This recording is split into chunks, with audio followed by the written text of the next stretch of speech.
Hello students, welcome to success wings. आज हम DBMS की क्विक रिवीजन करेंगे जो आपको काफी बेनिफिट करेगी triple S B TGT exam में। राइट, सबसे पहले definition of DBMS. DBMS means database management system. ठीक है, it is a collection of programs to manage database. Right, इसकी नीड क्या है? एफिशिएंट डेटा मैनेजमेंट, डेटा को मैनेज कर पाए, इंटीग्रिटी, सिक्योरिटी, ये सब के लिए हम क्या यूज करते हैं? Database management system. अब इनके बीच में डिफरेंस क्या है? डीबीएमएस फाइल सिस्टम के बीच में, फाइल सिस्टम में क्या दिक्कत थी कि रिडंडेंसी आ रही थी बहुत ज्यादा। ठीक है, और डेटा कंसिस्टेंट भी नहीं था। तो हम डीबीएमएस लेके आए, इसका कॉन्सेप्ट लेके आए। इसमें क्या होता है? हमारी रिडंडेंसी मतलब कि रिमूव हो जाती है। हम सेपरेट सेपरेट फाइल में एक ही रिकॉर्ड बार बार स्टोर करा रहे थे। फॉर एग्जांपल, एक स्टूडेंट का रिकॉर्ड है, वो रिजल्ट फाइल में भी वही डेटा सारा का सारा हमें स्टोर करना पड़ रहा है उसका। उसके बाद हमने जो उसकी कॉन्टैक्ट डिटेल्स वाला फाइल है, उसमें भी वही डेटा स्टोर करना पड़ रहा है। ठीक है, उसके एकेडमिक रिकॉर्ड में सब बहुत सारी फाइल्स हैं, उसके अंदर सेम डेटा रिपीट होता चला जा रहा है। तो हमने क्या किया? डीबीएमएस कंसेप्ट लेके आए। डीबीएमएस में क्या है? एक बार ही वो रिकॉर्ड आएगा, उससे रिलेटेड जो है ना वेरियस, जैसे सपोज यहाँ पे एक ही हमने रिकॉर्ड बनाया, उसके अंदर स्टूडेंट का रिकॉर्ड आ गया, नेम आ गया। ठीक है, उसके रिजल्ट का रिकॉर्ड, ये सारा का सारा हमें बार बार रिपीट नहीं करना पड़ा अलग अलग फाइल्स में। और फाइल्स में थोड़ा हेक्टिक भी हो जाता है कि अलग अलग फाइल्स में हमने स्टोर किया, कुछ अपडेट करना हो तो हर एक फाइल में मैनुअली जाके हमें अपडेट करना पड़ रहा था। तो ये सब जो इसके ड्रॉबैक्स थे वो इसके अंदर क्या है, खत्म हो जाते हैं डीबीएमएस के अंदर। इसके एडवांटेजेस क्या है? Centralize control. ठीक है, कॉन्करेंट एक्सेस है कि एक डीबीएमएस है, डेटाबेस है, उसको कॉन्करेंट यानी कि एक साथ बहुत सारे यूजर्स एक्सेस कर सकते हैं। फॉर एग्जांपल कि जैसे कि हमारा सपोज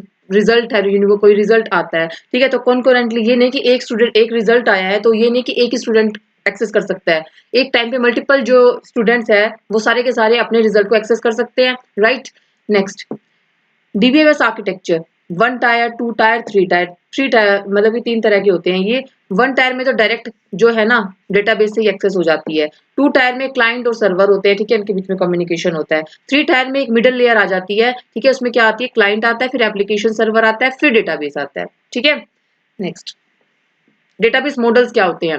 हायरार्किकल मॉडल आता है, इसमें ट्री स्ट्रक्चर होता है। ठीक है, पेरेंट चाइल्ड रिलेशनशिप इस तरह से। ठीक है, नेटवर्क मॉडल में ग्राफिकल स्ट्रक्चर होता है with many to many relationship. जैसे ग्राफ बना लो कोई, हम यहाँ पे इस तरह से ग्राफ बना लेते हैं। ठीक है, ये ग्राफ बन गया। ये ग्राफिकल स्ट्रक्चर जो है वो है network model. Relational model, data stored in tabular form. इस तरह से टेबल्स फॉर्म में हम डेटा को स्टोर करते हैं अपने। ठीक है, एंटिटी रिलेशनल मॉडल यानी graphical representation of entities and relationship इस तरह से। ठीक है, सॉरी, ये इस तरह से रिलेशन आ गया और यहाँ पे एंटिटी आ गई। ठीक है, ये नेक्स्ट। अब ईआर मॉडल ही क्या होता है? ठीक है, एंटिटीज होती हैं इसके अंदर, रियल वर्ल्ड ऑब्जेक्ट्स होते हैं। जैसे ये एंटिटीज है, हम रेक्टेंगुलर शेप से दिखाएंगे यहाँ पे। ठीक है, ये एंटिटी है मेरी, ये है एक, ये है entity. Right, now entity sets. Sets क्या होते हैं? यानी कि कलेक्शन ऑफ सिमिलर एंटिटीज, यानी कि सिमिलर एंटिटीज हैं तो उसके सेट्स को क्या बोलेंगे? Entity set. Attributes, properties of entities, जैसे कि ये है नेम, ये सारे के सारे एट्रीब्यूट्स हैं। ठीक है, जो इस तरह से ये है ना, ये सारे के सारे एट्रीब्यूट्स हैं। ये सिंपल होते हैं, कंपोजिट होते हैं, डिराइव्ड होते हैं। ठीक है, अगर ये सिंपल है तो सिंपल इस तरह से करेंगे, डिराइव्ड है तो ये इस तरह से डैश लाइन से। यानी कि जैसे हमारा एज है, एज हमारा डिराइव होता है डेट ऑफ बर्थ से। ठीक है, डेट ऑफ बर्थ एट्रीब्यूट से, तो हम उसको इस तरह से डैश लाइन से, डैश इक्लिप्स से हम उसको रिप्रेजेंट करेंगे। जो कंपोजिट है यानी कि जैसे एड्रेस, एड्रेस है जैसे हमारा एक। ठीक है, वो क्या है? कंपोजिट है ना, यानी कि उसमें जैसे कि सिटी नेम आ गया। ठीक है, सिटी नेम आ गया, स्टेट नेम और उसके बाद कंट्री नेम, तो ये तीन को मिला के फिर एक एड्रेस जनरेट हो रहा है। तो ये हो गया हमारा कंपोजिट एड्रेस। ठीक है, नाउ इसको इस तरह से करेंगे।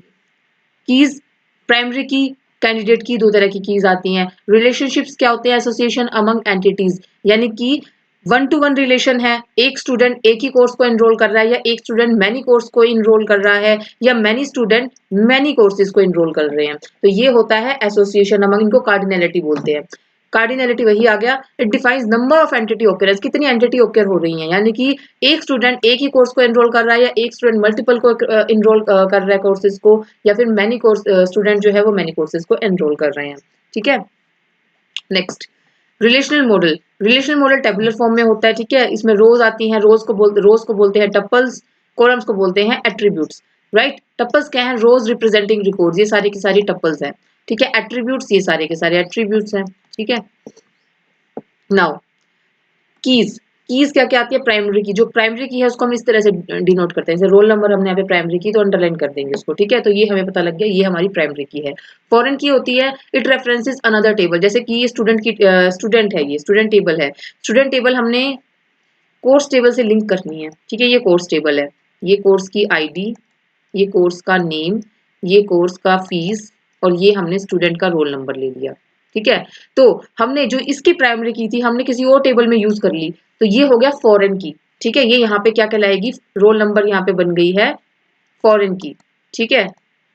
और इसकी हेल्प से क्या होता है, दो टेबल्स लिंक हो जाती हैं, ठीक है, लिंक हो गई ना, ये एक तो स्टूडेंट टेबल, एक कोर्स टेबल, दोनों टेबल को लिंक कर दिया इसने, ठीक है। अब कैंडिडेट की क्या होती है, पॉसिबल प्राइमरी की, हमारे पास वेरियस ऑप्शंस होते हैं, फॉर एग्जांपल स्टूडेंट का रिकॉर्ड है, उसमें उसका एक तो रजिस्ट्रेशन नंबर हो सकता है यूनिवर्सिटी का, उसका रोल नंबर हो सकता है, आधार कार्ड, पैन कार्ड डिटेल्स हो सकती हैं, ठीक है, और क्या हो सकता है, ईमेल आईडी हो सकती है उसकी, फोन नंबर है, ये सारे के सारे ऐसे एट्रीब्यूट्स हैं जो यूनिक ही रहते हैं, ठीक है। एक स्टूडेंट का एक ही फोन नंबर, यानी कि जो फोन नंबर है हर एक का यूनिक रहता है, ईमेल एड्रेस है वो हर एक का यूनिक रहता है, ठीक है। बट दिक्कत ये रहती है कि हमारे पास प्राइमरी की कंडीशंस क्या होती हैं, प्राइमरी की कंडीशन होती है कि वो यूनिक प्लस नोट नल होना चाहिए, ठीक है। अब कैंडिडेट की तो हमारी बहुत सारी बन गई हैं, कैंडिडेट की तो बहुत सारी बन गई, रजिस्ट्रेशन नंबर बन गया, रोल नंबर बन गया, ठीक है, मेल आईडी हो गया, फोन नंबर हो गया, और आधार कार्ड हो गया, सपोज आधार आईडी हो गई, ठीक है। बट कैंडिडेट की तो ये सारी सारी यूनिक ही होंगी, ठीक है। बट कंडीशन प्राइमरी की में यूनिक और नॉट नल होना चाहिए, यानी कि फॉर एग्जाम्पल आधार कार्ड, किसी ने आधार कार्ड के लिए अप्लाई ना किया, उसका आधार कार्ड बन के ही ना आया हो, ठीक है, तो उस केस में उसकी जो फील्ड है, उस स्टूडेंट की, पर्टिकुलर स्टूडेंट की जो हम डेटा एंटर करेंगे, तो वहां पे नल ही एंटर करेंगे क्योंकि उसकी आधार आईडी हमारे पास है ही नहीं, ठीक है। फोन नंबर में भी कि कोई दो सिबलिंग्स है, एक ही स्कूल में जा रहे हैं, ठीक है, तो दोनों के दोनों में भी अपना पेरेंट्स का नंबर दे दे, तो दोनों सिबलिंग्स का फोन नंबर भी, कॉन्टैक्ट डिटेल भी सेम हो सकती है, राइट। तो ये भी नहीं हम कर सकते, यहाँ पे प्राइमरी की को कर सकते। मेल आईडी है, मेल आईडी अगेन सिबलिंग्स हैं, पेरेंट का मेल आईडी दे दें तो वो दोनों के सेम निकलेंगे, तो हम, क्योंकि प्राइमरी की तो यूनिक और नॉट नल होती है ना, तो ये भी हम प्राइमरी की नहीं बना सकते। रोल नंबर है, हाँ इसमें से, और रजिस्ट्रेशन नंबर इसमें से, क्योंकि ये दोनों के दोनों तो हर स्टूडेंट के जो मतलब जिन्होंने एडमिशन लिया है उसका रजिस्ट्रेशन नंबर जनरेट होगा, उसका रोल नंबर बनेगा, तो ये दोनों कभी भी फील्ड मतलब कि नल नहीं रहेंगी और यूनिक रहेंगी, तो हम इन दोनों में से किसी को भी प्राइमरी की ले लेंगे, राइट। सुपर की क्या होता है, एनी की दैट यूनिकली आइडेंटिफाई टपल्स, जो यूनिकली आइडेंटिफाई कर सके टपल्स को, यानी कि सपोज हम इसको भी लेके बना सकते हैं ना, रजिस्ट्रेशन नंबर, मेल आईडी, मतलब किसी भी दो मतलब कि कितने भी एट्रीब्यूट से कंबाइन करो, दो तीन, ठीक है, उनको मिला के हमने सुपर की बना दी कि वो जो है ना यूनिकली आइडेंटिफाई करेगी हमारी रो को। बट कैंडिडेट की क्या होती है, कैंडिडेट की होती है हमारी जितनी भी सुपर कीज बन सकती हैं पॉसिबल, उसमें से भी जो मिनिमल एट्रीब्यूट्स को लेके यूनिकली डिफाइन हो रही है रो, हम लेते हैं कैंडिडेट की उसको, ठीक है। एक बार यहाँ पे दोबारा समझाती हूँ, देखिए सुपर की एट्रीब्यूट्स का कॉम्बिनेशन ले सकते हैं हम, या सिंपल एट्रीब्यूट एक ले सकते हैं जो यूनिकली आइडेंटिफाई करे रो को, ठीक है। उसके बाद कैंडिडेट की आई, कैंडिडेट कहती है कि मुझे मिनिमल सुपर की बताओ, मिनिमल एट्रीब्यूट्स के साथ, ठीक है, मिनिमल एट्रीब्यूट्स के साथ बताओ जो यूनिकली आइडेंटिफाई कर सके रो को, ठीक है। अब इसके बाद प्राइमरी की भी आती है, प्राइमरी की कहती है कि मुझे यूनिक प्लस नोट नल, जो ये कंडीशन फॉलो कर रहे हैं ना एट्रीब्यूट्स, मुझे वो वाले एट्रीब्यूट्स निकाल के दो, और वो मेरी प्राइमरी की बनेगी टेबल की, राइट। यानी कि सुपर की, एक मिनट यहाँ पे बनाते हैं, सुपर की यहाँ पे आई, उसके बाद आई कैंडिडेट की, और लास्ट में आई प्राइमरी की, इस तरह से, ठीक है। ये इसका बन गया डायग्राम। अब नेक्स्ट रिलेशनल अलजेब्रा, इसमें ये क्या होता है, ये प्रोसीजरल लैंग्वेज है, procedural query language in database that uses a set of fundamental operators to manipulate and retrieve data from relations. Data को रिट्रीव भी तो करना होगा ना हमें टेबल से, तो वो किसके थ्रू करेंगे हम, तो उसके लिए आता है रिलेशनल अलजेब्रा, ठीक है। इसमें ऑपरेशंस क्या क्या होते हैं, सिलेक्शन ऑपरेशन होता है, प्रोजेक्शन ऑपरेशन हुआ, union, intersection, difference, join, division, ये सारे हम भी देखेंगे, ठीक है। जैसे सेलेक्ट कैसे करते हैं हम, इस तरह से ये लगाया, और जो कंडीशन लिखनी है वो यहाँ पे नीचे लिख दी, एज ग्रेटर देन 20 है, लेस देन 20 है, जो भी कंडीशन लिखनी है, और यहाँ पे टेबल का नाम, ठीक है, ये कंडीशन हो जाएगी यहाँ पे। तो ये क्या है, this is urinary operator which selects a set of subset of tuples, subset of tuples select होंगी इसी की वजह से, क्योंकि कंडीशन कुछ लगाएंगे तो उसी से ही हमारी रोज पर्टिकुलर रोज सेलेक्ट होंगी ना, from a relation that satisfy particular condition. तो ये सेलेक्ट करता है नंबर ऑफ रोज, ठीक है, ये सेलेक्ट करेगा रोज को। कॉलम्स को सेलेक्ट करना हो, टेबल में वेरियस कॉलम्स हो सकते हैं, उसमें से हमें पर्टिकुलर एट्रीब्यूट्स चाहिए, पर्टिकुलर कॉलम्स चाहिए, तो हम यूज करते हैं प्रोजेक्शन का। प्रोजेक्शन इस तरह से दिखाया जाता है, ठीक है। ये सेलेक्ट करता है subset of attributes from a relation इस तरह से, ठीक है। नाउ यूनियन, यूनियन क्या करता है, this binary operator combine all tuples from two relations eliminating duplicates, duplicates tuples को रिमूव करके, मतलब डुप्लीकेसी नहीं, सभी दोनों की दो टेबल्स दे रखी हैं हमें, दोनों में से दोनों को कंबाइन कर देगा, और कंबाइन करके जो डुप्लीकेट आ रही हैं रोज, सपोज कि एक रो ऐसे आ रही है 1 जिसका नेम है ए और जिसने कोर्स लिया है आईटी, ठीक है, एक और आ गया इसी तरह से। तो अगर इस टेबल में भी यही वैल्यू है, इस टेबल में भी यही है, तो हम यूनिक जो डुप्लीकेट है ना वो हटा देंगे, एक रो को कंसीडर करेंगे। Both relation must have the same number of attributes and compatible domains, ठीक है, ये कंडीशन होनी चाहिए तब वो यूनियन हम कर सकते हैं, ठीक है, जैसे यहाँ पे ये यूनियन किया हुआ है, ये रहा, ठीक है। Next set difference, set difference क्या है, this binary operator returns the tuples present in first relation but not in the second one, यानी कि जो फर्स्ट रिलेशन में तो प्रेजेंट हो, सेकंड रिलेशन में प्रेजेंट ना हो, तो हम यूज करते हैं सेट डिफरेंस का। यानी कि जैसे ये आपको इसको वेन डायग्राम से समझाते हैं, जैसे ये ए है ये बी है, ठीक है, दो टेबल्स हैं, तो हमें ऐसा डाटा निकालना है जो ए में प्रेजेंट हो बी में ना हो, तो ये वाला डेटा निकालना है, उसके लिए हम ये वाला माइनस साइन यूज करेंगे, यानी कि स्टूडेंट टेबल में वो डेटा हो, रजिस्टर्ड कोर्सेज में वो डेटा ना हो, मतलब सिर्फ स्टूडेंट टेबल का हमें चाहिए डाटा, तो हम इस तरह से अप्लाई करेंगे। कार्टेशियन प्रोडक्ट क्या होता है, this binary operator combines every tuple from the first relation with every tuple from the second relation resulting in a new relation with all possible combinations, यानी कि यहाँ पर कोई सपोज ये दे रखी है हमें रोज, ठीक है, और एक यहाँ पे दे रखी है ये वाली रोज, ठीक है, तो हम क्या करेंगे, हर एक का हम इस तरह से इस वाली रो का रो नंबर, ये रो 1 है 2 है 3 है, ये रो सपोज 1.1 है 1.2 है 1.3 है, इस तरह से ले लेते हैं। तो वन रो का कॉम्बिनेशन 1.1 से करेंगे, वन रो का कॉम्बिनेशन 1.2 से भी होगा, वन रो का कॉम्बिनेशन 1.3 से भी होगा, यानी ये वाली रोज आएंगी, फिर उसके बाद बड़ी टेबल जो बनेगी ना मेरी, वो इस तरह से बनेगी, ये वाली पहले 3 रोज आई, मतलब वन जो वन रो में ये 3 थे हमारे डोमेन्स थी वो आई, फिर 1.1 के अंदर जो थी वो ये आ गई, ठीक है, उसके बाद ये वाली सेकंड रो की आई, सॉरी फर्स्ट रो ही आई 1 1 ये, और फिर 1.2 वाली जो रोज हैं वो सपोज ये है, ये वाली आई, मतलब समझ रहे हो आप कि वन रो के पूरे कॉम्बिनेशंस इसके साथ 1.1 1.2 1.3 के साथ, ठीक है, फिर सेकंड रो बनेगी उसके कॉम्बिनेशन 1.1 1.2 1.3, फिर उसके बाद थर्ड रो उसका भी कॉम्बिनेशन 1.1 1.2 1.3, ठीक है, एक बार इसको एग्जांपल समझाते हैं, ठीक है, जस्ट ये कह रहा है कि सपोज वही रोल नंबर ले लेते हैं, रोल नंबर है, ये नेम है, ये एज ले लेते हैं, यहाँ पर ले ली मैंने सपोज कि कोर्स आईडी ले ली मैंने, कोर्स का नेम ले लिया और उसकी फीस ले ली, ठीक है, ये हमारा टेबल बन रही है, ठीक है, roll number 1 2 3, name A B C, age 30 32 33, ठीक है, कोर्स आईडी 101 102 103, नेम हमने ले लिया आईटी, ठीक है, ईसीई और मैकेनिकल इंजीनियरिंग, ठीक है, फीस ले ली सपोज यहाँ पे 60 के, यहाँ पे ले ली सपोज 70 के, और ये ले ली हमने 65 के, ऐसे कुछ ले लिया हमने, ठीक है। अब देखते हैं मेन कार्टेशियन प्रोडक्ट करेंगे जब हम इस टेबल का, सपोज ये टेबल है स्टूडेंट और ये है कोर्स, ठीक है, इनका कार्टेशियन प्रोडक्ट किया हमने, तो अब कैसे टेबल बनेगी, बड़ी टेबल बनेगी इस तरह से, सारे के सारे लिखो, roll number, name, age, course, course name, fees, ठीक है। अब 1A 30, 1.1 IT 60K, ठीक है, ये हो गई। सेकंड रो बनाओ, सॉरी फर्स्ट ही आएगा यहाँ पे A 30, 1.2 ECE 70K, फिर 1.3 मैकेनिकल इंजीनियरिंग 65K, फिर 1A 30, इसी तरह से 2 के लिए बनेगा, ठीक है, 2B 32 और फिर 1.1 1.2 1.3, ये 2 2 ऐसे, ठीक है, इस तरह से टेबल बनती चली जाएगी, राइट। नेक्स्ट अब देखते हैं नॉर्मलाइजेशन क्या होता है, ये सारा कंप्लीट हो गया ना, सॉरी, इसके बाद रीनेम और रह गया।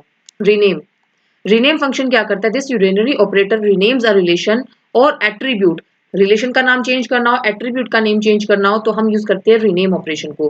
कैसे? जैसे यहाँ पे ये किया हुआ है, to rename the student relation to active students and attribute का नेम हमने चेंज किया है, नेम को फुल नेम में चेंज किया जो एट्रीब्यूट का नेम है, और जो रिलेशन का नेम है वो स्टूडेंट को हमने एक्टिव स्टूडेंट्स में चेंज किया है। तो किस तरह करेंगे? ये लिया, उसके बाद उस मतलब कि उसका टेबल का नेम चेंज कर दिया, अंदर एट्रीब्यूट का नेम चेंज कर दिया कि नेम से फुल नेम हो जाए, ठीक है, और जो पुराना नेम था वो हमने इस तरह से लिख दिया, ठीक है। Next, normalization. नॉर्मलाइजेशन क्यों यूज करते हैं? क्योंकि हमारे टेबल में ना कुछ ये प्रॉब्लम आ जाती हैं, जैसे सपोज रिडंडेंसी आ जाए, ठीक है, एक डेटा एक से ज्यादा बार हमारा लिखा हुआ है, ठीक है, तो उस रिडंडेंट डेटा है, इंश्योर डेटा इंटीग्रिटी, ठीक है, एक्यूरेट रहे डेटा, कंसिस्टेंट रहे डेटा हमारा, ठीक है, तो इस सब के लिए हम यूज करते हैं नॉर्मलाइजेशन, ठीक है। एनोमलीज क्या आ जाती हैं इसके अंदर? Insertion anomaly, deletion anomaly, update anomaly, ये आपको मैंने अच्छे से कराया हुआ है अपनी वीडियो में, ठीक है, तो उसका भी लिंक मैं प्रोवाइड कर दूंगी, आप उसको अच्छे से डिटेल में देख सकते हैं। 1NF, 1NF क्या है? एटॉमिक वैल्यूज, ठीक है, यानी कि हर सेल जो भी यहाँ पे है उसके अंदर एटॉमिक वैल्यू होनी चाहिए, एक से ज्यादा वैल्यू नहीं होनी चाहिए। फॉर एग्जांपल फोन नंबर है तो ये नहीं कि एक फोन नंबर ये, एक फोन नंबर ये, दो फोन नंबर्स एक सेल में नहीं आने चाहिए, ठीक है, तो ये सब नहीं होना चाहिए इसके अंदर, ठीक है। 2NF में कहता है कोई पार्शियल डिपेंडेंसी नहीं होनी चाहिए। 3NF में कहता है कि वो 2NF में भी होना चाहिए, प्लस नो ट्रांजिटिव डिपेंडेंसी, कोई ट्रांजिटिव डिपेंडेंसी नहीं होनी चाहिए, यानी कि इस तरह नहीं होना चाहिए कि ए बी को मतलब डिटरमाइन कर रहा है और बी सी को कर रहा है, तो ट्रांजिटिवली ए सी को ही कर रहा है ना, तो ये ट्रांजिटिव डिपेंडेंसी नहीं होनी चाहिए। BCNF में क्या बोलता है? Every determinant is a candidate की, जो ये डिटर्मिनेंट है ये, इसको डिटर्मिनेंट बोलते हैं, ठीक है, ये कैंडिडेट की ही होना चाहिए, राइट। डीनॉर्मलाइजेशन में सम मतलब कि कुछ परफॉर्मेंस के लिए हम कभी कभी डीनॉर्मलाइजेशन भी यूज करते हैं, ठीक है।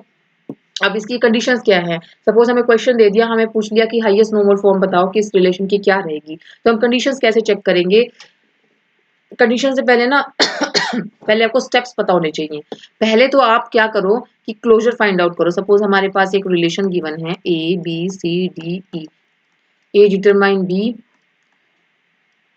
डिटरमाइन डी डिटरमाइन ई, ये दे रखा है सपोज हमें, ठीक है। तो इसके अंदर पहले फर्स्ट करो कैंडिडेट की फाइंड आउट। कैंडिडेट की कैसे निकालेंगे? पहले देखो कि राइट हैंड साइड में क्या मिसिंग है।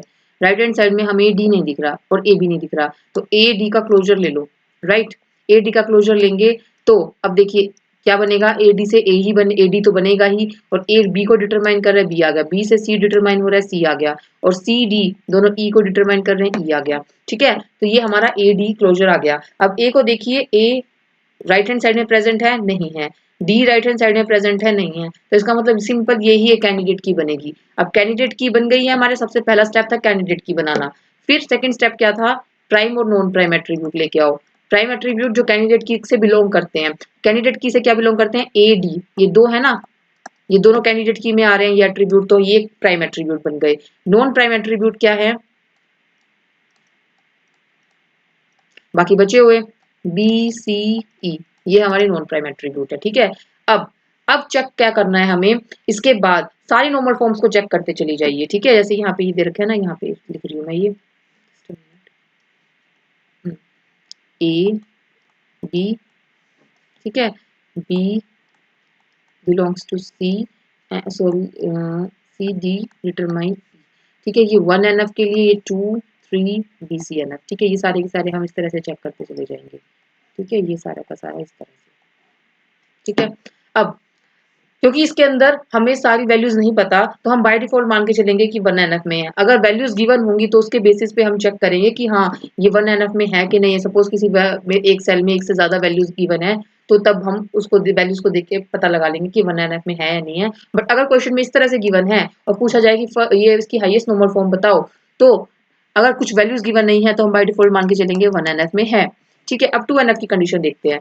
2NF में क्या कंडीशन होती है? LHS is a part of candidate की और साथ में RHS नॉन प्राइम। अगर ये कंडीशन है तो ये कंडीशन है कि पार्शियल डिपेंडेंसी एग्जिस्ट करती है और वो नॉट इन 2NF, इसकी कंडीशन है ये कि जो रिलेशन है वो मेरा 2NF में नहीं है, ठीक है। तो देखिए ए जो है पार्ट है ना, हाँ ए जो है हमारी कैंडिडेट की बन रही थी, यहाँ पे लिख रही हूँ कैंडिडेट की बन रही थी AD, ठीक है। अब AD इसका पार्ट है ये, और B क्या है, नॉन प्राइम एट्रीब्यूट है, तो ये क्या है, रिलेशन 2NF में नहीं है, क्योंकि ये 2NF में नहीं है तो ये 3NF में भी नहीं है और ये BCNF में भी नहीं है, ठीक है। अब ये वाला देखिए, ये क्या है, ये दोनों के दोनों, ये तो नॉन प्राइम से नॉन प्राइम है, तो ये 2NF में हम इसको मानेंगे, बट 3NF में नहीं। 3NF की कंडीशन क्या है, LHS मस्ट बी कैंडिडेट की, ये कैंडिडेट की ही होना चाहिए, और या फिर जो RHS है वो प्राइम एट्रीब्यूट होना चाहिए। दोनों की कंडीशंस क्या है, दोनों ही कंडीशंस फॉल्स है, ना ही ये प्राइम है ना ही ये कैंडिडेट की है, तो क्या करेंगे, ये 3NF में नहीं है, ये 3NF में नहीं है तो BCNF में भी नहीं है, ठीक है। अब 2NF की दोबारा कंडीशन देखेंगे कि C और D दो दे रखे हैं हमें, क्या ये कैंडिडेट की का पार्ट है, नो, तो कैंडिडेट की नहीं है ये, ठीक है। और E जो है नॉन प्राइम एट्रीब्यूट है, हाँ E नॉन प्राइम एट्रीब्यूट है, बट दोनों कंडीशंस वो होनी चाहिए फुलफिल, कि LHS is a part of candidate की, ये पार्ट होना चाहिए कैंडिडेट की का, और जो ये है ना E, ये क्या होना चाहिए, नॉन प्राइम होना चाहिए, बट ये नॉन प्राइम है और ये क्या है, पार्ट ही है कैंडिडेट की, क्योंकि कैंडिडेट की तो AD से मिलके बन रही है, तो ये 2NF में नहीं है, ठीक है। तो 2NF में नहीं है तो ये इसमें भी नहीं है और इसमें भी नहीं है, ठीक है। नेक्स्ट, अब देखिए, अब हमें पता लग गया कि जो ये है ना मैक्सिमम ये 1NF में ही है, क्योंकि एक एक भी अगर हमारी नॉर्मल फॉर्म, जैसे सारी की सारी नॉर्मल फॉर्म्स किस में भी नहीं है, 2 में भी नहीं है, 3 में भी नहीं है, BCNF में भी नहीं है, और एक डिपेंडेंसी निकल के आई थी जो 2NF में है, तो ये डिपेंडेंसी की हाईएस्ट नॉर्मल फॉर्म तो 2NF है, बट इन सब की 1NF, इसकी भी 1NF, ठीक है, ये है, ठीक है। तो इस तरह से हम नॉर्मल फॉर्म्स को चेक किया करते हैं, ठीक है। नेक्स्ट, अब आता है स्ट्रक्चर्ड क्वेरी लैंग्वेजेस, इसमें देखते हैं स्ट्रक्चर्ड क्वेरी लैंग्वेज में पहला इसकी डेफिनेशन आ जाती है, सॉरी इसकी फुल फॉर्म आ जाती है, structured query language is use to manage and manipulate relational database. Relational database से हमें डेटा को लेना है तो हम कैसे यूज करेंगे, स्ट्रक्चर्ड क्वेरी लैंग्वेजेस का यूज करते हैं, ठीक है। इसमें आती है DDL, DML, DCL, TCL, ठीक है। DDML means data definition language, ठीक है। डेटा डेफिनेशन लैंग्वेज है, इट मीन्स कि हम कुछ डिफाइन कर रहे हैं, यानी कि हम कुछ स्ट्रक्चर को डिफाइन कर रहे हैं, और स्ट्रक्चर को डिफाइन करने के लिए हम क्या क्या कमांड यूज करते हैं, क्रिएट, ऑल्टर या ड्रॉप, ठीक है। क्रिएट करो, अगर हमने क्रिएट कर दिया है कोई स्ट्रक्चर तो उसको ऑल्टर करना हो, चेंज करना हो तो हम ऑल्टर कमांड का यूज करते हैं, लेकिन याद रखिए ये सारी कमांड जो है ना, क्रिएट, ऑल्टर, ड्रॉप, ये स्ट्रक्चर से रिलेटेड है, ड्रॉप में सारा स्ट्रक्चर ही डिलीट हो जाता है, ठीक है। अब DML, DML में क्या है, डेटा मैनिपुलेशन लैंग्वेज, यानी कि डेटा को मैनिपुलेट करना है, डेटा को सेलेक्ट करना है, जो हमारे पास डेटा है बहुत सारा, उसको सेलेक्ट करना, पर्टिकुलर डेटा को, कुछ डेटा और इंसर्ट करना हो, और जो प्रेजेंट डेटा है उसी के अंदर कुछ अपडेट करना हो, डिलीट करना हो वो डेटा, ये डेटा से रिलेटेड है, ठीक है। जो हमने डेटा एंट्री की है ना यहाँ पे, उससे रिलेटेड है डेटा मैनिपुलेशन लैंग्वेज, डेटा को मैनिपुलेट करना, ठीक है। DCL, डेटा को कंट्रोल करना, ग्रांट, रिवोक, मतलब कुछ उसको कंट्रोल प्रोवाइड करना, ठीक है। TCL, TCL मीन्स की ट्रांजेक्शन कंट्रोल लैंग्वेज, ये क्या है, इसमें कमिट करना, जो हमारे सारे के सारे हमने कमांड्स दी हैं, कमिट करना यानी इसको सेव कर दिया, जैसे रोल बैक, रोल बैक में क्या होगा कि हम जो हमने चेंजेस किए हैं उनको रोल बैक करना, उनको अंडू करना, जैसे कि हमने किसी स्टूडेंट का नेम चेंज किया है A से B में, ठीक है, ये चेंजेस किया हमने, अगर हम रोल बैक कर देते हैं तो वो जो चेंजेस है ना वो क्या हो जाएंगे, अंडू हो जाएंगे, यानी कि वो जो अपडेट किया था A की जगह B आ गया था, अब वो सारा हटके दोबारा से A ही आ जाएगा, ठीक है। सेव पॉइंट, हमने कुछ यहाँ पे कमांड्स लगाई और सेव पॉइंट कर दिया, ठीक है। तो या जहां पे सेव पॉइंट करेंगे वहां तक की सारी सेव हो जाएंगी कमांड्स, यानी कि उसको हम चेंज नहीं कर सकते बाद में, ठीक है। यह है सेव पॉइंट। अब ज्वाइंट्स क्या होते हैं, inner, left, right, full outer joint, cross joint, self joint, ठीक है, ये भी हम आगे देखेंगे डिटेल में। सब क्वेरीज क्या है, nested queries for complex retrieval, select operation में हम वेरियस वेरियस नेस्टेड क्वेरी भी लगाते हैं ना, सिलेक्ट के अंदर हमने नेस्टेड सेलेक्ट लगा दिया, ग्रुप बाय, हैविंग, ये सारे के सारे जो हैं वो भी हम आगे देखेंगे। व्यूज आते हैं virtual table for simplified access, indexes क्या होते हैं, improve query language, improve query performance, ठीक है। अब देखिए डेटा डेफिनेशन लैंग्वेज, देखिए क्रिएट डेटाबेस कैसे करते हैं, ठीक है। क्रिएट लिखा, डेटाबेस के कीवर्ड्स हैं, मतलब कि जो डेटा एसक्यूएल क्वेरी, जो एसक्यूएल लैंग्वेज है उसके कीवर्ड्स हैं, तो वो मैंने कैपिटल लेटर्स में लिखे हुए हैं। क्रिएट डेटाबेस और डेटाबेस का नेम, ठीक है, इस तरह से हम डेटाबेस को क्रिएट करते हैं। टेबल क्रिएट करनी हो, क्रिएट टेबल और टेबल का नाम लिखो, उसके बाद ये सारे के सारे एट्रीब्यूट्स है, ठीक है, ये क्या है, सारे एट्रीब्यूट्स। और एट्रीब्यूट्स के बाद उसके डेटा टाइप देने हैं। इंट है, वेर कैर मीन्स कि उसका वेरिएबल कैरेक्टर यानी कि 50 तक वो कितने भी कैरेक्टर्स का हो सकता है। ठीक है, 50 मीन्स कि वो 20 कैरेक्टर्स का भी हो सकता है, 30 का भी, 50 तक कितनी भी रेंज का हो सकता है। ठीक है, तो वो है वेरिएबल कैरेक्टर। ठीक है, ये सारे के सारे हमने एट्रीब्यूट्स डिफाइन कर दिए इस तरह से। ठीक है, next alter table. Alter table में क्या करेंगे, अगर हमें कुछ मॉडिफाई करना हो स्ट्रक्चर में तो ऑल्टर टेबल, टेबल का नाम लिखो, उसके बाद ऐड करना है कॉलम को तो ऐड कॉलम करो। ठीक है, किस कॉलम को ऐड करना है, जैसे ऐड करना है मैंने सैलरी, उसका हमने दे दिया डेसिमल 10 2, ये हमने उसका वो बना दिया डेटा टाइप। ठीक है, और 10 2 मतलब कि 10 डिजिट्स की सैलरी होनी चाहिए और अप टू 2 डेसिमल तक वो सैलरी हो सकती है, यानी कि इस तरह से हो सकती है। ठीक है, इस तरह से 10 आप यहाँ पे 10 ले लेना। ठीक है, अब ऑल्टर टेबल, टेबल का नाम ड्रॉप कॉलम। ड्रॉप कॉलम में क्या आता है कि अगर हमें कोई कॉलम को डिलीट ही करना है तो हम ड्रॉप कॉलम यूज करेंगे। ऑल्टर कॉलम, कॉलम का कोई नया डेटा टाइप लेना है हमें या कॉलम का नया नेम देना है तो हम ऑल्टर कॉलम देंगे। ठीक है, रीनेम करना हो टेबल कोई, ओल्ड टेबल का नाम लिखो, रीनेम टू लिखो। एक मिनट, ही दिख नहीं रहा होगा, ये देखिए, ओल्ड टेबल का name, rename to new table name. Alter table employees में ऐड कॉन्स्ट्रेंट्स। ठीक है, ऐड कॉन्स्ट्रेंट मीन्स कि हमें प्राइमरी की ऐड करनी है, कोई चेक ऐड करना है, मतलब क्या रूल्स ऐड करने हैं तो वो हम यहाँ पे ऐड कॉन्स्ट्रेंट से करेंगे। जैसे यहाँ पे लिखा है प्राइमरी की। ठीक है, ये हमें इंक्लूड करना था इसके अंदर, पी के एम्प्लॉय आईडी इस नाम से, मतलब नाम दे दिया हमने इस कॉन्स्ट्रेंट को। और प्राइमरी की किसको बनाना है, एम्प्लॉय आईडी है एम्प्लॉय टेबल में, उसको प्राइमरी की बनाना है। ठीक है, तो ये नेम गिवन है बस इस कॉन्स्ट्रेंट का, इसको इससे कंफ्यूज मत हो जाना। ठीक है, ये यहाँ पे प्राइमरी की लिखा कीवर्ड है और यहाँ पे एम्प्लॉय आईडी किसको प्राइमरी की बनाना है। ऑल्टर टेबल, अगर हमें हटाना है कोई कंस्ट्रेंट तो ड्रॉप कंस्ट्रेंट। ठीक है, तो ड्रॉप कंस्ट्रेंट लिख के कंस्ट्रेंट का नाम लिख दो। जैसे सपोज हमें इसी को हटाना है तो कंस्ट्रेंट का नाम लिखेंगे, यहाँ पे एम्प्लॉय आईडी नहीं लिखेंगे। ठीक है, क्योंकि एम्प्लॉय आईडी अगर ड्रॉप कर दी तो हमारा कॉलम ही डिलीट हो जाएगा, तो इसीलिए हमने यहाँ पे नेमिंग की थी कंस्ट्रेंट की। ड्रॉप टेबल, ड्रॉप टेबल में delete entire table from the database, सारी टेबल ही डिलीट हो जाएगी विद स्ट्रक्चर। ठीक है, तो वो ड्रॉप टेबल एम्प्लॉयज आ जाएगा। डेटा मैनिपुलेशन में हमें डेटा को मैनिपुलेट करना है टेबल्स में तो उसको इसके लिए यूज करेंगे इंसर्ट इनटू। इंसर्ट इनटू कुछ डेटा एंटर करना है। ठीक है, तो इंसर्ट इनटू टेबल का नाम और ये सारे एट्रीब्यूट जिस सीक्वेंस में लिखोगे उसी सीक्वेंस में उसकी वैल्यूज देते जाओ। ये वैल्यूज कीवर्ड आएगा, उसके बाद ब्रैकेट में सारी वैल्यूज हमने जो गिवन है वो दे देंगे। सेलेक्ट, सेलेक्ट में रिट्रीव डेटा फ्रॉम वन और मोर टेबल्स। ठीक है, एक से ज्यादा टेबल से अगर हमें डेटा रिट्रीव करना है तो हम सेलेक्ट कमांड का यूज करते हैं, एक या एक से ज्यादा, दोनों में से कुछ भी ऑप्शन हो सकता है। तो सेलेक्ट एट्रीब्यूट्स लिखो जो जो सेलेक्ट करने हैं फ्रॉम टेबल, एक टेबल से करना है, दो टेबल से करना है वो लिखो यहाँ पे। वेयर कंडीशन लगाओ कि डिपार्टमेंट, मतलब जो भी कंडीशन देनी हो कि डिपार्टमेंट हमारा एचआर होना चाहिए, जो भी है कंडीशन, या रोल नंबर, अगर स्टूडेंट का डेटा रिट्रीव कर रहे हैं तो रोल नंबर ये होना चाहिए। तो हम कुछ भी इसके अंदर कंडीशन दे सकते हैं। सारे के सारे एट्रीब्यूट्स मतलब कि कॉलम्स फेच करने हैं तो हम स्टार लिख देते हैं, select star from employees. Update, update में हमें कुछ मॉडिफाई करना है तो अपडेट टेबल का नाम सेट। ठीक है, इतना लिखेंगे। उसके बाद क्या सेट करना है, सैलरी हमें 60,000 करनी है, किसकी, वेयर कंडीशन लिखेंगे, एम्प्लॉय आईडी 1 है उसकी, हमने सैलरी अपडेट कर दी 60,000। ठीक है, डिलीट फ्रॉम, डिलीट फ्रॉम में क्या आएगा, delete rows from a table, rows करनी हो डिलीट। ठीक है, जैसे सपोज डिलीट फ्रॉम टेबल का नाम वेयर एम्प्लॉय आईडी 1 है, जिसकी भी एम्प्लॉय आईडी 1 है वो पूरी रो डिलीट हो जाए। ठीक है, अगर कोई पर्टिकुलर कॉलम डिलीट करना है तो डिलीट के बाद वहां पे पर्टिकुलर कॉलम आ जाएगा। ठीक है, तो ये सब है। Next, data control language. Control language क्या है, use to manage user permission and access control. ठीक है, यूजर को कुछ परमिशंस प्रोवाइड करनी है या एक्सेसिंग प्रोवाइड करनी है तो उससे रिलेटेड है। ग्रांट में क्या होगा, पहले ग्रांट और रिवोक ये दो होती हैं।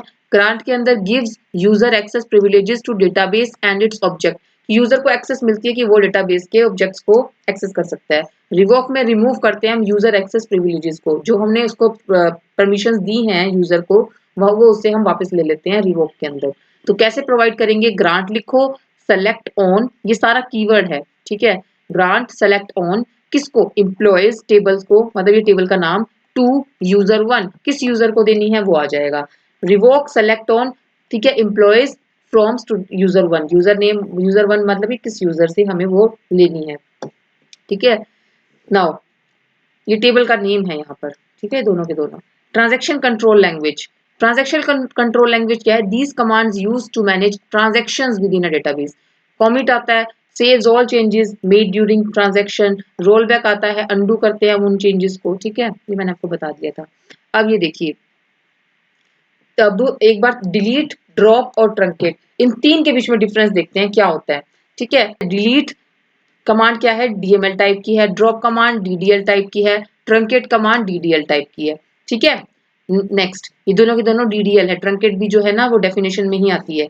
पर्पस क्या है इसका डिलीट का, डिलीट स्पेसिफिक रोज, ठीक है, कुछ रोज डिलीट करेगी और हमें कंडीशन प्रोवाइड करेंगे, उसके बेस पे कुछ रोज डिलीट होंगी। ड्रॉप में क्या होता है, डिलीट द एंटायर टेबल और डेटाबेस, सारा टेबल और डेटाबेस दोनों डिलीट हो जाते हैं। ट्रंकेट के अंदर क्या डिलीट होता है, डिलीट ऑल रोज, एक साथ ही सारी रोज डिलीट हो जाती है, बट स्ट्रक्चर जो रहता है, जो स्ट्रक्चर है टेबल का वो रहेगा, स्ट्रक्चर रहेगा, सिर्फ सारी रोज डिलीट एक बार में ही हो जाएंगी। डिलीट में क्या होंगी, कुछ स्पेसिफिक रोज डिलीट होती हैं बेस्ड ऑन सम कंडीशन, और ड्रॉप के अंदर सारा स्ट्रक्चर सब डिलीट हो जाता है, ठीक है। Syntax, delete from table name where condition, जैसे डिलीट लिखा, फ्रॉम टेबल का नाम लिखो, वेयर कंडीशन, ये इसका सिंटेक्स है। इसमें सिंपल ड्रॉप टेबल लिखो और टेबल का नाम दे दो तो सारी टेबल डिलीट हो जाएगी, टेबल का स्ट्रक्चर डिलीट हो जाएगा। ट्रंकेट टेबल और टेबल का नाम लिख दो, इतने करने से हमारी सारी रोज डिलीट हो जाएंगी एक ही बारी में, ठीक है। रोल बैक, ये हम रोल बैक कर सकते हैं, यानी अंडू कर सकते हैं चेंज, अगर सपोज हमने कुछ डिलीट कर दी रोज को तो हम उसको वापस लेके आ सकते हैं रोल बैक क्लिक के, ठीक है। ये रोल बैक नहीं हो सकता, अगर एक बार हमने टेबल ड्रॉप कर दी तो हम रोल बैक नहीं कर सकते, दोबारा उस टेबल को नहीं लेके आ सकते। और ये जो है ट्रंकेट, इसको भी हम रोल बैक नहीं कर सकते, ठीक है। Data removal, data removal means कि इट रिमूव सेलेक्टेड रोज, ये रिमूव करती है सेलेक्टेड रोज को, ठीक है। ये रिमूव करती है टेबल को और डेटा को कंप्लीटली, और ये रिमूव करती है सिर्फ रोज को, ठीक है, स्ट्रक्चर रहता है। एफिशिएंसी, ये स्लोअर है, as each row is processed individually, हर रो को, क्योंकि वो कंडीशन दे रहा है कुछ कि ये पर्टिकुलर रो सेलेक्ट मतलब डिलीट करो, तो वो हर एक रो को मैनुअली चेक करेगा कि ये रो मैच कर रही है उस कंडीशन से या नहीं कर रही है, तो थोड़ी सी स्लो हो जाती है ये जो हमारी कमांड है इसकी प्रोसेसिंग। ड्रॉप कमांड क्या है, ड्रॉप कमांड में एक बारी में ही जैसे कमांड लिखी सारा कुछ डिलीट हो जाता है, तो इंस्टेंट रिमूवल है, affecting schema, schema mean structure. Truncate क्या है, फास्टर देन डिलीट, फास्टर है डिलीट से but slower then drop. Drop तो क्या करता है, एक बारी में सारा स्ट्रक्चर समेत सब कुछ डिलीट कर देता है, जो ट्रंकेट है वो रोज डिलीट करता है, तो वो ड्रॉप से थोड़ा सा स्लो है बट डिलीट से फास्ट है, राइट। नेक्स्ट, अब देखते हैं data query language. Data query language क्या होती है, data query language in SQL comprises commands used for quarrying retrieving data from database, database से हमें कुछ फेच करना है तो हम डेटा क्वेरी लैंग्वेज का यूज करते हैं। Select statement. It is used to retrieve data from one or more tables. It allows for specifying which column to retrieve, ठीक है, filtering rows based on the condition and ordering the results, ठीक है, कि हमें ये table दे रखी है, इसमें से किस कॉलम को फेच करना है, किस रो को फेच करना है, ठीक है, और किस कंडीशन के बेस पे हमें वो रो फेच करनी है, और जो हमारा रिजल्ट आएगा अगर उसको भी हम ऑर्डर करना चाहें तो वो ऑर्डरिंग भी करता है, यानी कि डिसेंडिंग ऑर्डर या असेंडिंग ऑर्डर, जैसे सपोज सैलरी फेच करी हमने तो वो डिसेंडिंग ऑर्डर में आए या असेंडिंग ऑर्डर में आए, तो वो सब भी इसमें प्रोवाइड होता है, ठीक है, वो फैसिलिटी भी। अब क्या क्या क्लोज आते हैं इसके अंदर सेलेक्ट स्टेटमेंट में, फ्रॉम क्लोज आता है, फ्रॉम में तो स्पेसिफाई करते हैं हम टेबल का नाम, ठीक है, जिसमें से हमें डेटा रिट्रीव करना है। वेयर, वेयर में हम कंडीशन देते हैं, फिल्टर्स रोज करती हैं based on some specific condition. This clause, just minute, this clause uses comparison operators, इसमें कंपैरिजन ऑपरेटर्स आते हैं, ठीक है, equal to, not equal to, less than, greater than, equal to, less than, equal to. Logical operator भी आ सकते हैं, and और not, and other operator like in between, ये सब आ सकते हैं इसके अंदर, ठीक है। Group by, group by command क्या करती है, ग्रुप बाय जैसे यहाँ पे वेयर लिखा उसके बाद हम ऑर्डर लिख देते हैं, या फिर ग्रुप बाय भी आ सकता है, अगर कुछ ग्रुपिंग करनी है हमें तो ग्रुप बाय कमांड इसके बाद आएगी। Group by rows that have same values in specified columns into summary rows, often used with aggregate function। जो ये group by having ये है ना, ये aggregate functions यानी sum, minimum, maximum, इन सब के साथ यूज होती है ये group by कमांड, ठीक है।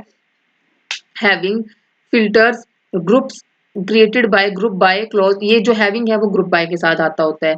ऑर्डर बाय, कुछ ऑर्डरिंग करनी होगी, जैसे सपोज हमने ऑर्डर दे दिया, sorts the result set based on one और मोर कॉलम इन असेंडिंग और डिसेंडिंग ऑर्डर की, जैसे यहाँ पे हमने लास्ट नेम की असेंडिंग ऑर्डर कर दिया, फिर हमें रिजल्ट दे दिया हमें, ठीक है, रिजल्ट हमारा निकल के आ गया, उसके ऊपर हमने ऑर्डर लगा दिया कि असेंडिंग ऑर्डर में रिजल्ट आ जाए। ठीक है, सबसे पहले जिसकी मतलब रैंकिंग वाइज रिजल्ट आ जाए, फर्स्ट रैंक है वो पहले आ जाए, फिर second rank, third rank, fourth rank, इस तरह से आ जाए। ठीक है, अब डिसेंडिंग ऑर्डर में करना है तो डिसेंडिंग ऑर्डर में, यानी कि जिसके मैक्सिमम मार्क्स है, मार्क्स के बेस पे हम डिसेंडिंग ऑर्डर लगा सकते हैं, जिसके सबसे ज्यादा मार्क्स है वो ऊपर आ जाए, फिर उसके बाद इस तरह से आता चला जाए। ठीक है, इस तरह से डिसेंडिंग ऑर्डर पे लगा दिया। ज्वाइंस आते हैं, combine rose from 2 or more tables based on a related column between them, inner join, left join, out right join, full join, ये सारे ज्वाइंस है। ठीक है, अब देखिए वेयर क्लॉज।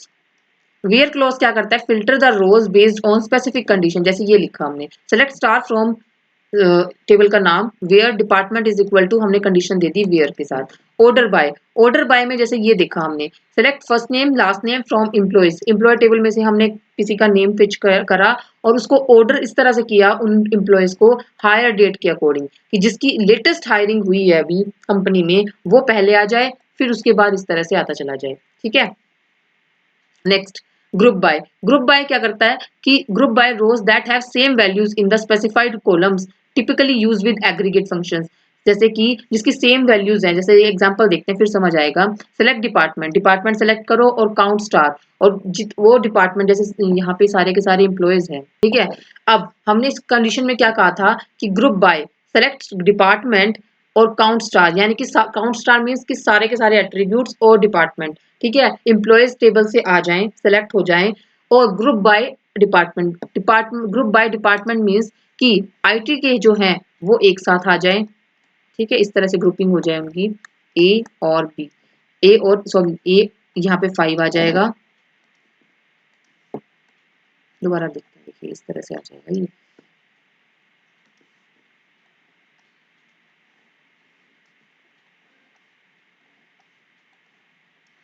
ये एम्प्लॉय आईडी, नेम, डिपार्टमेंट। ठीक है, अब 1 ए आई टी, ठीक है, आई टी आ गया यहाँ पे, और फिर दोबारा से आई टी डी और 4, इस तरह से आ गया। ठीक है, अब नेक्स्ट आता है मार्केटिंग, बी और ई, और बी का क्या है 2, ई का क्या है 5, इस तरह से आ गया। ठीक है, अब उसके बाद फाइनेंस आ गया, फाइनेंस क्या है 3 और सी। ठीक है, या 3 सी अगर इसको सेंडिंग ऑर्डर में कर रखा होगा तो ये 3 सी पहले नंबर पे आ जाएगा। ठीक है, क्योंकि एफ जो है अल्फाबेटिक ऑर्डर में एफ पहले आता है ना, तो असेंडिंग ऑर्डर लिख रखा होगा तो 3 सी रिकॉर्ड पहले आ जाएगा, तो इस तरह से ऑर्डरिंग होती है। ठीक है, next having close. Having close filter the group created by close, यानी कि जैसे हम कंडीशन देते थे ना, वेयर कंडीशन देते थे हम सेलेक्ट के अंदर, ऐसे ही हैविंग में हम कुछ और कंडीशन देना चाहें, मतलब ग्रुपिंग करी और फिर उसके अंदर भी हमें कुछ कंडीशन देनी है तो वो हम हैविंग के साथ देते हैं। ठीक है, तो ग्रुप बाय हमेशा हैविंग के साथ आता है, मतलब जो हैविंग है वो ग्रुप बाय के साथ ही आएगा। ठीक है, ग्रुप बाय लिखा होगा तो ही हैविंग जो है क्लोज वो आएगा।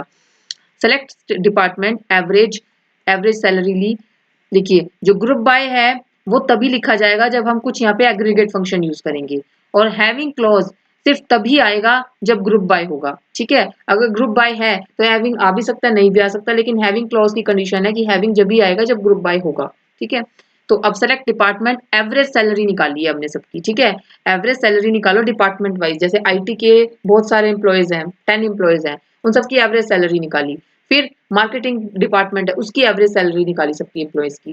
फाइनेंस डिपार्टमेंट है, उन उसमें जितने भी एम्प्लॉयज काम कर रहे हैं उन सबकी एवरेज सैलरी निकाली।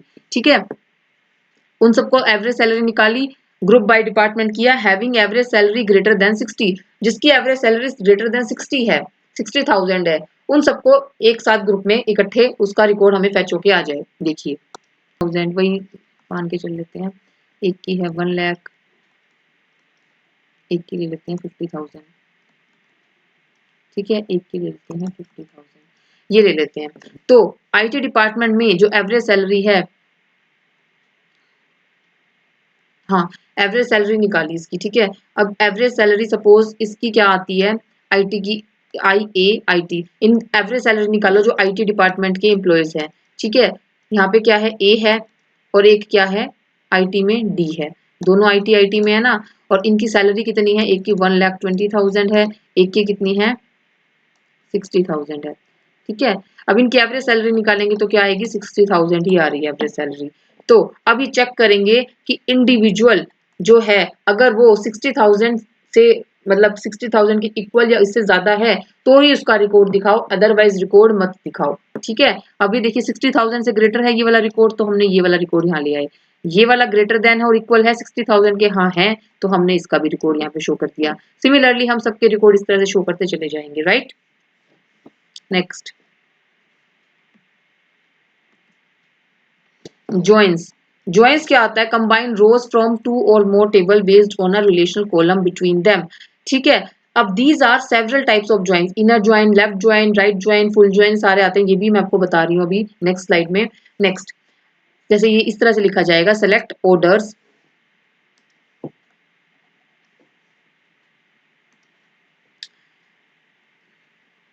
देखिए ज्वाइन हमने दो टेबल्स पे लगाना है, ठीक है। तो हम क्या करेंगे, ऑर्डर्स है ना ये, तो इसमें इस तरह से लिखेंगे,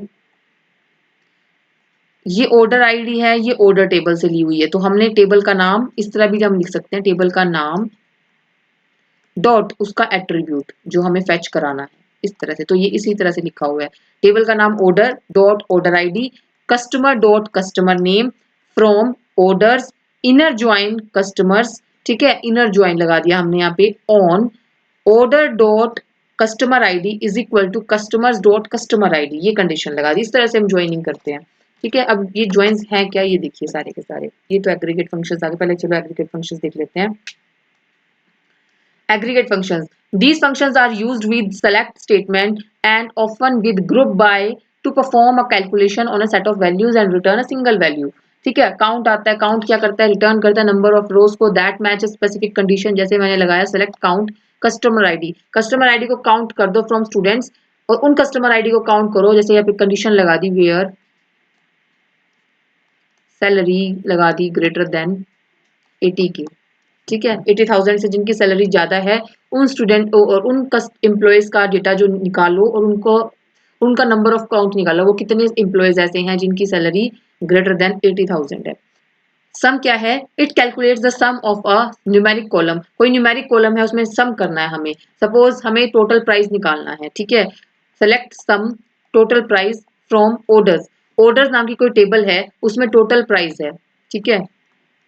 या सेल्स लगा लो कि हमारी ऑर्डर की सेल कितनी हुई है, ठीक है, एक दिन में। तो अब एक दिन में हर एक आइटम की अलग अलग सेल हुई होगी ना, तो हम क्या करेंगे, यहाँ पर टोटल निकालना है उसका, तो हम सम कर देंगे कि हमें पता लग जाए एक दिन में हमारा कितना सेल हुआ है, कितना हमारा मतलब कि हमें बेनिफिट हुआ है, ठीक है। एवरेज, एवरेज में क्या आता है, it returns the average value of a numeric column, ठीक है। कोई एवरेज निकालनी हो हमें, ठीक है, वही सैलरी एवरेज निकालनी है किसी एम्प्लॉय की, तो हम क्या करेंगे, select average salary from employees, ठीक है, वो पता लग जाएगा। मैक्सिमम निकालना है हमें, लार्जेस्ट वैल्यू, तो हम निकाल सकते हैं कि मैक्सिमम ऑर्डर डेट लगा लो या कुछ भी, मैक्सिमम सैलरी निकाल लो कि जितने भी एम्प्लॉय हैं उनकी मैक्सिमम सैलरी निकाल लो फ्रॉम एम्प्लॉय टेबल, ठीक है।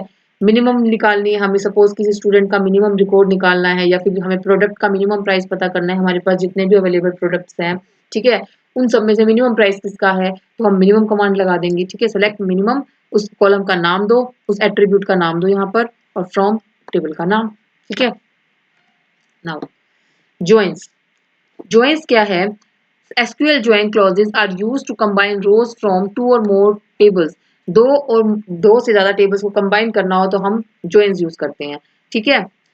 इनर ज्वाइन आता है सबसे पहले, देखिए it returns only the rows where there is a match in both tables based on specified join condition, rows that do not have a match in both tables are excluded from the result, यानी ये इस तरह से है, इससे आप समझ जाएंगे, ये है इनर ज्वाइन, जो दोनों टेबल में कॉमन होगा वो ही आएगा डेटा हमारा फैच होके, जो बाकी का डेटा है वो नहीं आएगा, ठीक है। ये है inner join. Select column from table one और इनर ज्वाइन लगाओ table two on table one dot column one is equal to table two dot column name, ठीक है। यहाँ पे जितने भी कॉलम्स लिखने हैं वो लिख दो, फिर दोनों टेबल्स को लिखो from table one inner join table two on, किस पे, कंडीशन क्या लगानी है कि जो table one dot column name है वो इक्वल होना चाहिए table two dot column name, जो मैंने अभी अभी आपको एग्जांपल बताया था, ये देखिए ये रहा,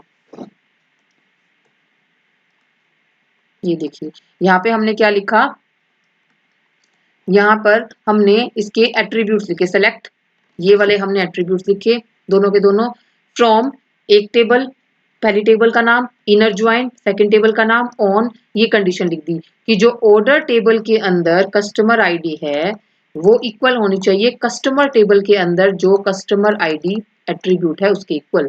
ठीक है, जो ऑर्डर टेबल में कस्टमर आईडी है वो इक्वल होनी चाहिए कस्टमर टेबल में कस्टमर आईडी के इक्वल, राइट। तो ये कंडीशन लगा दी इस तरह से हमने। Next left join, left join क्या कहता है, ये कहता है कि लेफ्ट टेबल के एट्रीब्यूट्स फेच होके आ जाएं जो जो सेकंड टेबल है ना उससे मैच ना करते हो, वो कॉमन भी ना हो और जो सेकंड टेबल में भी नहीं होनी चाहिए। ठीक है, जैसे ये आगे returns all row, returns all row from left table and matching rows from the table right table. If there is no match in the right table, null values are returned for the columns। इस तरह से। ठीक है, ये सारे के सारे left table से आएंगे। ठीक है, जो दोनों टेबल्स में कॉमन है वो तो डेटा फेच होके आएगा ही आएगा, साथ में जो सिर्फ लेफ्ट टेबल के अंदर डेटा प्रेजेंट है वो आएगा। ठीक है, राइट टेबल का डेटा नहीं आएगा। जैसे एग्जांपल, जस्ट सपोज ये दो टेबल्स गिवन है। ठीक है, तो इसके अंदर जैसे मैंने आपको ये बताया था कि ये वाला डेटा आएगा सारा जो कॉमन है और जो सिर्फ ए में प्रेजेंट है। तो इसमें क्या टेबल्स आएंगी, सपोज हमने रोल नंबर और नेम फेच करना है ऐसे स्टूडेंट का इन दोनों के अंदर से, और इनर ज्वाइन लगा दिया हमने टेबल स्टूडेंट और कोर्स के ऊपर। ठीक है, हमें कोर्स और स्टूडेंट के ऊपर इनर ज्वाइन लगा दिया और हमें रोल नंबर और नेम फेच करना है स्टूडेंट का। तो हम कैसे करेंगे, इसका रिजल्ट क्या आएगा इस टेबल का, इस टेबल का रिजल्ट आएगा रोल नंबर नेम, क्योंकि हमने दो एट्रीब्यूट्स ही चाहिए। ठीक है, और अगर कोर्स भी हमें, सपोज कोर्स भी हमें चाहिए, कोर्स आईडी भी आ जाए तो कोर्स आईडी आ जाएगी। ठीक है, ये आ गया। अब देखिए वेयर कंडीशन में लगाया हमने कि जो स्टूडेंट टेबल में रोल नंबर है वो इज इक्वल टू होना चाहिए कोर्स टेबल में रोल नंबर के। ठीक है, ये इक्वल कंडीशन लगा दी हमने। अब ये देखिए रोल नंबर 1 2 3 तो आ जाएंगे क्योंकि दोनों के दोनों कॉमन है, 1 2 3। इसका रिकॉर्ड आ जाएगा ए बी सी, आईडी क्या आ जाएगी 101 102 103, क्योंकि 4 तो इसमें अवेलेबल ही नहीं है, 4 अवेलेबल नहीं है तो यहाँ पे, लेकिन 4 इस टेबल में तो अवेलेबल है और हमने इनर ज्वाइन लगाया था, सॉरी हमने लेफ्ट ज्वाइन लगाया था, ये लेफ्ट ज्वाइन यहाँ पे लगाया था, ये इनर ज्वाइन नहीं लेफ्ट ज्वाइन है। ठीक है, लेफ्ट ज्वाइन लगाया था, तो हम क्या करेंगे यहाँ पे 4 को ऐड करेंगे, यहाँ पे नल आ जाएगा। ठीक है, क्योंकि ये वाली इस टेबल में एंट्री है ही नहीं इसके रिगार्डिंग, तो हम क्या करेंगे नल आ जाएगा, लेकिन लेफ्ट टेबल के एट्रीब्यूट तो आएंगे ही आएंगे सारे के सारे। ठीक है, तो ये है left join. Similarly right join, अगर इस टेबल में ऐसा कुछ प्रेजेंट होता है जो इस टेबल में नहीं है, ठीक है, तो हम क्या करते, राइट ज्वाइन लगाते और उसके अंदर यहाँ पे नल एंट्री आ जाती। ठीक है, इस तरह से। तो ये है राइट लेफ्ट ज्वाइन। ठीक है, फुल ज्वाइन में क्या होता है, ये राइट ज्वाइन है, सिमिलर है लेफ्ट ज्वाइन की तरह। ठीक है, इसमें बस ये वाला आ जाता है कंडीशन की ये इस तरह से टेबल ये बन रही है ना, दो टेबल्स हैं तो ये वाला सारा डेटा फेच होके आएगा। फुल ज्वाइन में क्या होता है, returns all rows when there is a match in either the left or right table. Just a minute,